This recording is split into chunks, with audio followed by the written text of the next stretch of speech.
All right, here we go on a Friday.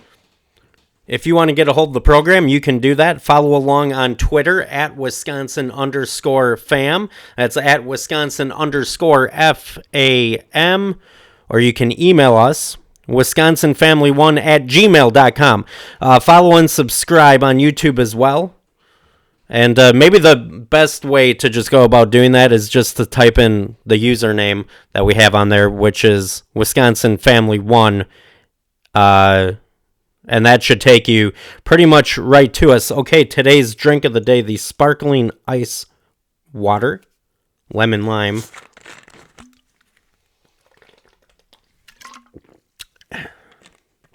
It's good.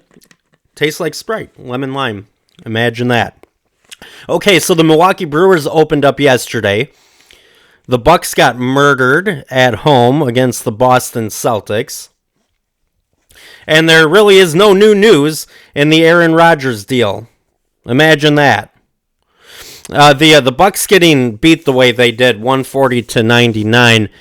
I don't think it's as big of a deal as what some people are making it out to be. And I'm not saying you can't be upset or worried about how this played out. Losing by 41 points at home is not acceptable. Doesn't matter how many days in a row the Bucks have had games. That's just it's an unacceptable outcome. That being said, sometimes even two good teams, bad stuff will happen. Marquette, they were a 2 seed this year. They get knocked out of the tournament in the second round. And sometimes you lose games that you shouldn't in sports. As long as it doesn't become a habit, as long as you don't become the Green Bay Packers, going year after year to the playoffs and getting bounced, never getting back to the Super Bowl with Rodgers as quarterback, stuff like that. As long as it is not happening constantly, it's okay. It's one game for the Bucks. It was a bad loss, and you move on. Maybe more so than the score last night, the thing that might raise some eyebrows with Bucks fans is the fact that they seem to have trouble handling the Celtics. They beat them this year once when the Celtics were resting all their guys, but beyond that, they've had issues with Boston. And obviously the Bucks or the Celtics are a team that the Bucks are going to need to get by in the playoffs. But for now, I'd say take it easy. It's one game. And it was a great win for Boston, and it was a terrible loss for the Bucks. But bad happens sometimes. You move on, don't let it become a trend, because that's really when it becomes an issue. And I don't foresee that being the case with the Bucks. Now, if they go into the playoffs and they just simply can't beat Boston, okay, we got a problem here. But right now, it's all right. In my opinion. But you know what, the national media, now I didn't get a chance to watch as much as I usually do, but the national media, I'm sure, has used it as a springboard to put Boston above Milwaukee, even though Milwaukee is still better in the standings. Anyway, the Brewers opened up yesterday against the Cubs, lose 4-0. First off, despite the loss, it sure felt good to have baseball back. I had my scorebook out. I kept it the whole game. It was great having baseball. Game didn't go so good. And I had tweeted it out after the game, just the fact that I'm not trying to overreact to one game out of 162, and I'm not overreacting. It's just concerning when the offense scores 0, and the offense has been the problem over the last handful of years, and it doesn't appear, when you look at the offseason, that it was fixed. I mean, we thought coming into the season, we thought, okay, the offense has stunk the last couple of years. We really didn't do a whole lot in the offseason to improve. You got Contreras, but some of these guys that you do, I mean, like you take Hunter Redford, you let him go, and you bring in someone like Jesse Winker. I mean, you're kind of reshuffling the deck chairs here on the Titanic. So it is concerning when game one comes and it's kind of the same outcome as it's been the last couple of years. The third inning, that was where all the action was for both teams. The Brewers started out by getting Bryce Terang to second base on a hit and an error to start out the inning. And first of all, when you get a leadoff walker, your leadoff man on second base because of an error to start an inning, that's something that you have to capitalize on. And going back again, year after year recently, those are the types of situations that the Brewers, they just don't get it done. And by the way, Terrain got on to start the second inning, and then you had the top of the order come up. He was batting ninth. They didn't get him home. They end up loading the bases for Rowdy Tellez, your cleanup hitter, and then you leave him loaded. So it's not overreacting after one game. It's seeing issues that have been there in the past. And then it's just disconcerting to see that happen again in game one. That's all. That's all I'm saying. Oh, by the way, Adam McCalvy, let me pull that up. Adam McCalvy on Twitter. The Brewers released some of their information for opening day times and things of that nature. If you're planning on getting there, my wife and I will be out there, so we're looking forward to that. Parking lots open up at 10:10, so get in there right away, get the grill going. I do need to check the weather. I'm just hoping it's over 50 degrees. I don't find the prospect of tailgating before a baseball game in a snowmobile suit amusing, but someone's got to do it either way. I'll take on the challenge. I'm okay with that. Gates to the ballpark open at 11:10. Oh, probably the most unfortunate bit of news out of the game yesterday was Luis Urias had a left hamstring injury. Looks like we're not going to know any more about that until tomorrow, but hopefully he's good to go. Christian Yelich, he made history as the first player to benefit from the pitch timer. I didn't mind the timer. I actually didn't mind any of the changes, to be honest with you. I like getting the game moving faster, but that's just me. My favorite type of baseball game is a great, fast-moving pitcher's duel where there's a lot of balls put in play. So the clock is keeping the game moving, and it kind of gives you something else to watch on the scoreboard during the game as well. I didn't mind it at all. The new rule where you get 2 disengagements from the mound was a little more odd. So you could step off and throw to a base with a runner on it twice. Well, actually you can do it a third time, but then you have to throw it. And I guess we'll see as the season goes on how we like it. And maybe my taste will change, but I didn't mind it. Maybe I was just so excited to have baseball back, I just didn't care. But it seemed good to me. Didn't notice any difference in the size of the bases. Though I did hear that yesterday on opening day, and I don't have the numbers in front of me right now, but the amount of steals, and that's part of the larger bases, is to promote more steals. But it was doubled from opening day last year. In fact, I think there were more, if I heard correctly, there were more steals on opening day yesterday, successful steals, than there was stolen base attempts last year. So that's interesting. Something to keep an eye on as the season goes on. Ricky Henderson, his record may be broken. Doesn't matter, he wouldn't remember anyway. All right, headlines, CBS Sports.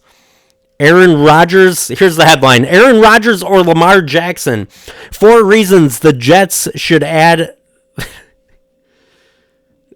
sorry. Okay, well, I was thinking about the Ricky Henderson thing. You know, who was that guy? And I'm going to get back here for a second. Whoever that guy was, I can't think of his name. That wore a helmet. Even when he played defense, he was a first baseman, and he wore a helmet when he played defense. And Ricky Henderson played with him, I believe, in Oakland, and then again he played with him in Toronto. And this guy, because he had some kind of, I don't know, hit in the head, I don't know. The other player wearing the helmet, even on defense, Ricky Henderson, went up to him the second time he played with him. And he says, yeah, I used to play with a guy over in Oakland that wore a helmet when he was out on defense. And the guy says, yeah, I know, that was me. Anyways, headline from CBS Sports, Aaron Rodgers or Lamar Jackson, 4 reasons the Jets should add the star quarterback from the Ravens, not the Packers. And the longer it takes for this trade to go through, the more there is going to be speculation. And I mean, the trade isn't done yet. I still think it's going to happen. I still think Rodgers becomes a Jet, but the reality of the situation is that the longer this goes on, the more time there is for something to go wrong somewhere along the lines.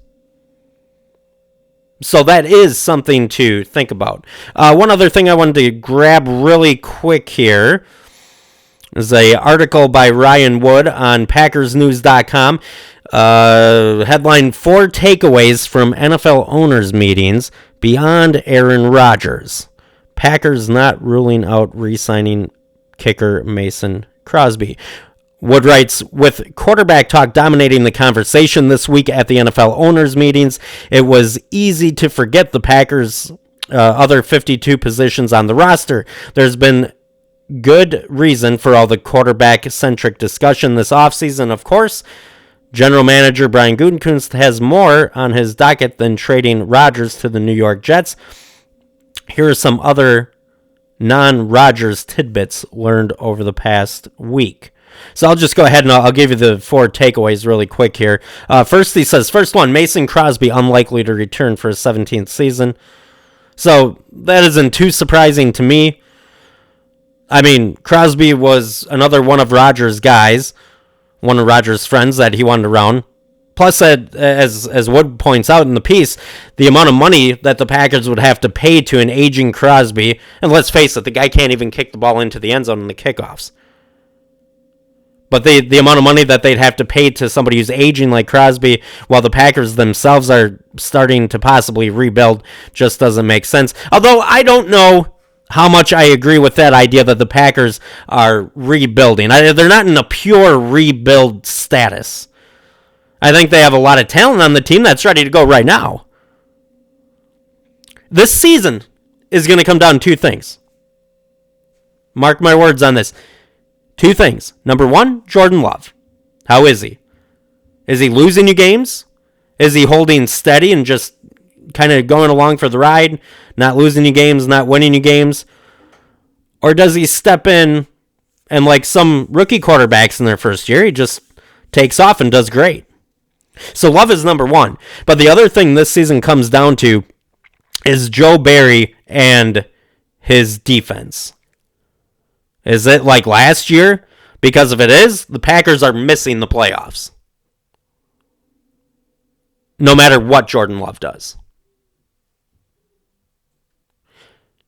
Now, if Barry can figure out how to coach and run a defense, the Packers are in the playoffs, 100% guaranteed. Let's see here. Wood's second takeaway. 5th-year contract option likely for Jordan Love. Next bullet point. Packers expect David Bakhtiari to be impactful. Yeah, Bakhtiari got it going at the end of last year. It was shaky at first. Remember in training camp, everyone was like, well, what the heck is going on here? Because he doesn't practice. And then once he kind of started practicing, he was in and out. It was hit or miss whether he was going to be at practice or not. And then he started missing games and being hit or miss for the games as well. But then it all kind of cleared up and he played really good. So excited to have him back at full strength as well. Let's see. Next from Ryan Wood, new defensive passing. Well, this one's interesting. New defensive passing game coordinator Greg Williams brings familiarity. So This is a quick, interesting write-up here on Greg Williams coming in. Wood says losing secondary coach Jerry Gray might not have been a popular departure among players who valued Gray's experience as a defensive back in the NFL and player-friendly style as a coach, but new defensive passing game coordinator Greg Williams likely will be a welcomed addition for defensive coordinator Joe Barry.